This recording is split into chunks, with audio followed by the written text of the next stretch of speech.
नमस्कार साथियों, first grade के फर्स्ट पेपर जीके के जो प्रश्न आते हैं उनके बारे में मैं चर्चा कर रहा हूं। कुछ महत्वपूर्ण प्रश्न है जो आपके सामने मैं शेयर करना चाह रहा हूं। कथन है कि जागो उठो बढ़ो तब तक मत रुको जब तक लक्ष्य की प्राप्ति ना हो।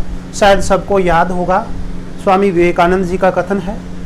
नीचे एक कथन और है कि मेरे बंधुओं यह मत भूलो कि निचले वर्ग के लोग गरीब अशिक्षित मोची सफाई करने वाले तुम्हारे ही रक्त मांस के भाई है, बंधु है। तो ये दोनों जो कथन है ये स्वामी विवेकानंद जी के है। सुभाष चंद्र बोस द्वारा दी गई उपाधियां। सुभाष चंद्र बोस जो स्वतंत्रता सेनानी थे, उन्होंने किन किन लोगों को क्या क्या उपाधियां दी आप तो यहाँ है राष्ट्रपिता। देखो, राष्ट्रपिता सुभाष चंद्र बोस ने किसको कहा था? महात्मा गांधी जी को कहा। हम ये कहेंगे कि महात्मा गांधी जी को राष्ट्रपिता कहने वाले कौन है? सुभाष चंद्र बोस। इसी प्रकार से राजा राम मोहन राय को युगदूत कहने वाले, राजा राम मोहन राय को युगदूत की उपाधि किसने दी थी? सुभाष चंद्र बोस ने। इसी प्रकार से स्वामी विवेकानंद को राष्ट्रीय आंदोलन का आध्यात्मिक पिता स्वामी विवेकानंद जी को किसने कहा था? सुभाष चंद्र बोस ने कहा था। तो ये उपाधियां थी, इनको जरूर याद रखें। असम का चैतन्य किसे कहा गया है? असम का चैतन्य शंकर देव को कहा गया है, जो कि एक निर्गुण भक्ति के संत है। कबीर कौन सी भाषा का शब्द है? कबीर भी निर्गुण भक्ति के सबसे बड़े संत थे। और जो कबीर कौन सी भाषा का शब्द है? तो कबीर अरबी भाषा का शब्द है और इसका अर्थ होता है महान। क्या होता है? महान। और कबीर जो थे वो सिकंदर लोदी के समकालिक थे। ये जो आप एक डायग्राम देख रहे हो, ये मैं जो 4 मठ है जो संतों ने जो बनाए थे, 4 मठ, उनके बारे में बता रहा हूँ। उत्तर के अंदर ज्योतिष मठ है जो बद्रीनाथ उत्तराखंड में है। ज्योतिष जो मठ है वो बद्रीनाथ उत्तराखंड के अंदर है। पूर्व के अंदर जो मठ है जिसका नाम है गोवर्धन मठ, जो पूरी उड़ीसा के अंदर है। दक्षिण के अंदर सनगेरी मठ है जो तमिलनाडु के अंदर है, तुंगभद्रा नदी के पास। और इधर पूर्व के अंदर शारदा पीठ है जो द्वारिका गुजरात के अंदर है। तो ये 4 मठ है जो संतों ने बनाए थे।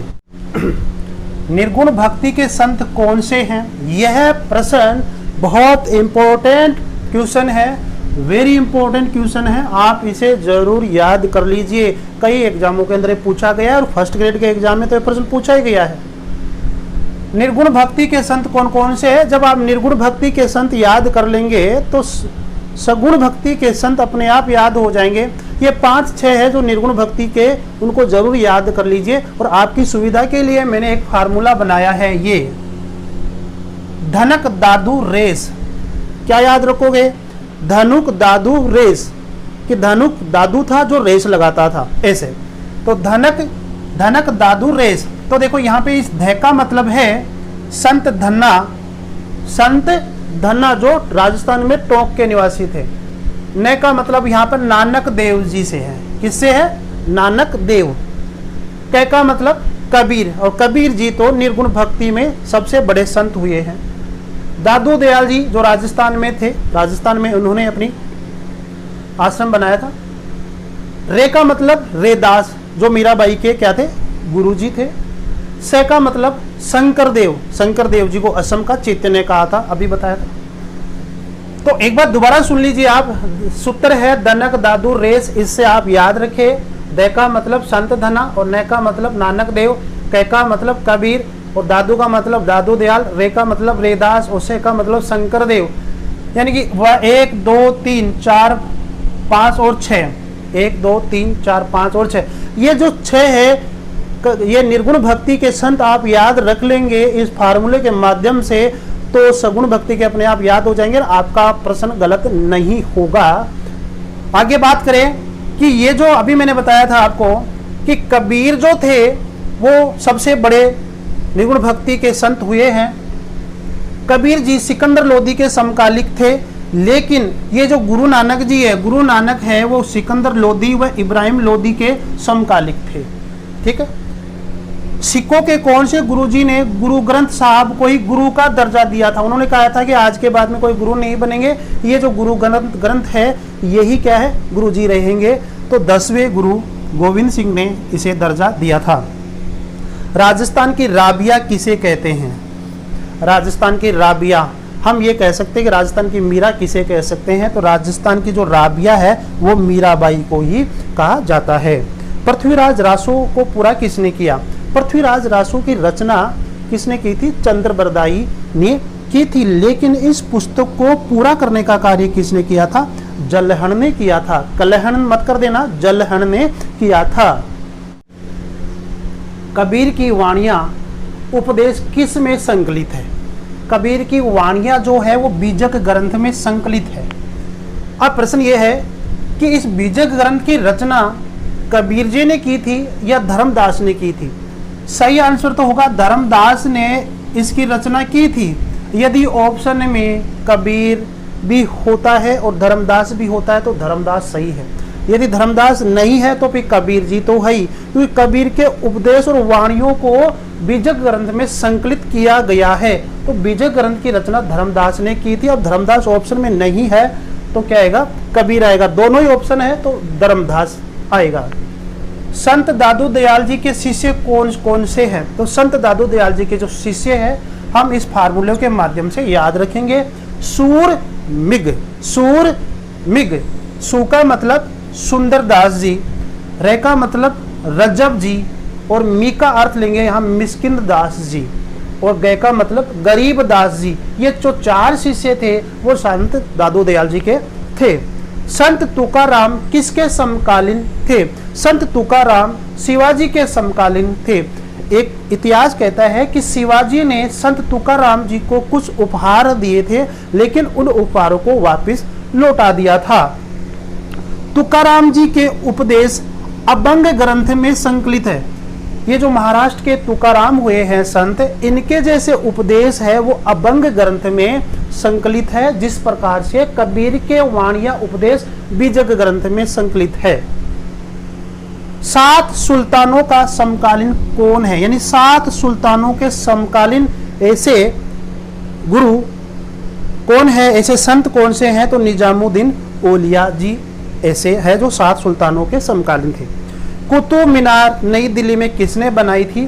कुतुबुद्दीन ऐबक ने बनाई थी, बख्तियार काका की याद में। दादू दयाल पंथ के कितनी शाखाएं हैं? नरेना जयपुर के अंदर दादू दयाल जी की प्रमुख गद्दी है और वहां से ये 5 शाखाएं बटी थी। तो दादू दयाल पंथ की कितनी शाखाएं हैं? तो 5 शाखाएं। टोटल शाखाएं कितनी है? 5। और इन 5 शाखाओं को आप कैसे याद रखेंगे? आपकी सुविधा के लिए एक फार्मूला बनाया है मैंने, खाखा याद रखना। खा खा खाका क्या खाए? वी ऊना, वी ऊना या ऊ लगाना, वी ऊना, ठीक है। तो वी ऊना याद, टुकड़ों में याद करें, खाखा वी ऊना याद रहेगा आप लोगों के। तो यहाँ खाका मतलब देखो खालसा पंथ, ठीक है।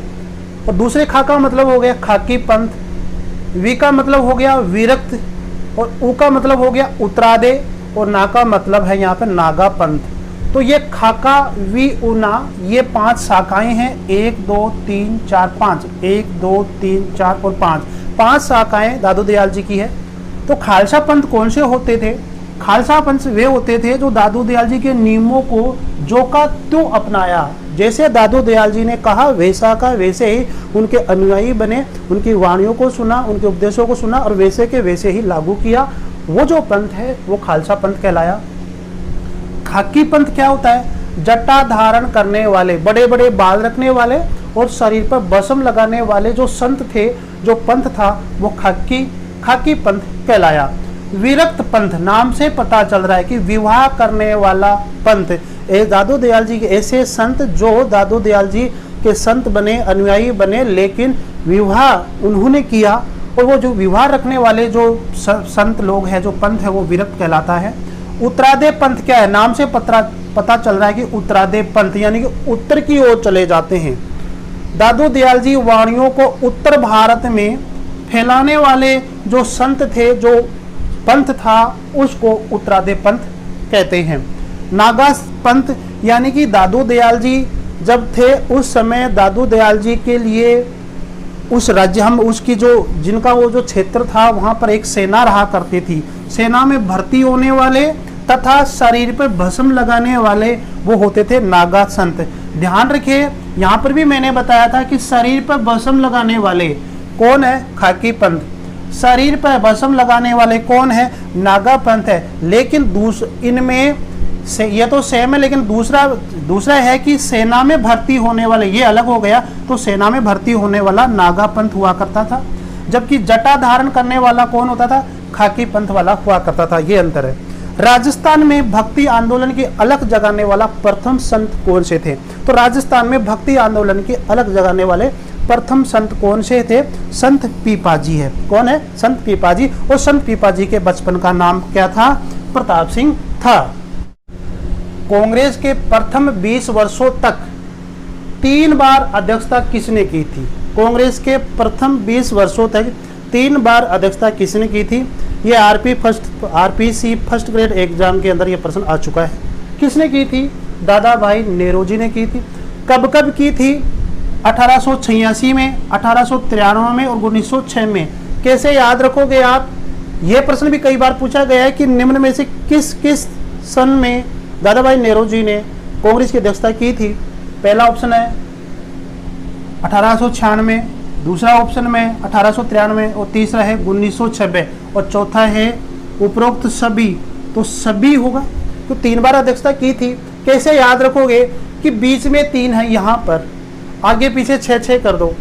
1893 आप याद रखिए, 1893 बीच में 3 रखो, 3 का डबल कर दीजिए, ठीक इधर आएगा। 1800 पीछे जाएंगे तो 1886, आगे जाएंगे तो 1906 आएगा। तो ये 3 इधर 6 ठीक है।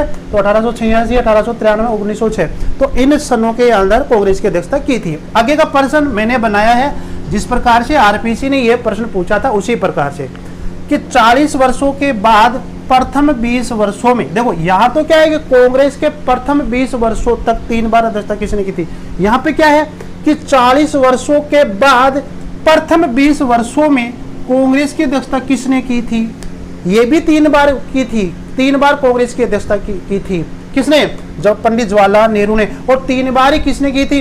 दादा भाई नेहरू जी ने की थी। तो 3 बार अध्यक्षता करने वाले कौन कौन हैं? दादा भाई नेहरू जी है, जवाहरलाल नेहरू है। लेकिन ये 40 वर्षों के बाद प्रथम 20 वर्षों में 3 बार अध्यक्षता की थी। कब? 1929 में, जो लाहौर में हुआ था पूर्ण स्वराज्य का, जिसमें प्रस्ताव रखा गया था 1936 के अंदर और 1937 के अंदर। तो 1936 और 37 ये तो लगातार ही है, ठीक है। और ये 1929 याद रखो। तो 36 और 37 और 29। सर्वाधिक लंबे समय तक कांग्रेस के अध्यक्ष कौन बने थे? सर्वाधिक लंबे समय तक कांग्रेस के अध्यक्ष कौन बने थे? मौलाना अब्दुल कलाम आजाद बने थे। 1940 से लेकर 1945 तक ये अध्यक्ष रहे थे, 6 वर्षों तक रहे थे। स्वतंत्रता के समय कांग्रेस का अध्यक्ष कौन था? जब भारत आजाद हुआ था तो उस समय जेबी कृपलानी क्या थे? इसके अध्यक्ष थे। पटाभी सितार मैया ये भी अध्यक्ष बने थे। जब कांग्रेस का अधिवेशन हुआ था, अंतिम अधिवेशन जयपुर के अंदर, तो पटाभी सितार मैया ये भी अध्यक्ष बने थे। तो जो जयपुर में जो सम्मेलन हुआ था उसके अध्यक्ष बने थे। अब देखो ये प्रस्ताव है, देखो स्वराज्य का प्रस्ताव, एक स्वराज्य का प्रस्ताव आपसे पूछा जाए तो 1906 के अंदर दादा भाई नेहरू जी ने दिया था। जब 1906 के अंदर दादा भाई नेहरू जी अध्यक्ष बने थे कांग्रेस के, तब तो ये स्वराज्य का प्रस्ताव है। दूसरा है कि पूर्ण स्वराज्य का नारा, तो पूर्ण स्वराज्य का जो नारा है, लाहौर में जो कांग्रेस का अधिवेशन हुआ था 1929 के अंदर रावी नदी के तट पर, ठीक है, वो वाला। तो पंडित जवाहरलाल नेहरू ने ये पूर्ण स्वराज्य का नारा दिया था और ये कहा था कि हम आगे आने वाली 26 जनवरी 1930 के दिन स्वतंत्रता दिवस मनाएंगे। इस प्रकार से भारत के अंदर एक बार स्वतंत्रता दिवस आजादी से पहले मना लिया गया था और इसी 26 जनवरी को ध्यान में रखते हुए हमारे संविधान को 26 जनवरी 1950 के दिन लागू किया गया था। तो ये भी एक बार प्रश्न पूछा गया था कि पूर्ण स्वराज्य का जो प्रस्ताव है 1929 में हुआ था। तो ये जो 1929 के अंदर जो अधिवेशन हुआ था ये कांग्रेस का कौन से नंबर का था? तो ये प्रश्न आया था फर्स्ट ग्रेड के एग्जाम में 23वें नंबर का, 23 नंबर का ये अधिवेशन था। मौलिक अधिकारों का प्रस्ताव किसने रखा? सरदार वल्लभ भाई पटेल ने रखा। कब रखा? 1931 के अंदर कराची अधिवेशन में रखा था।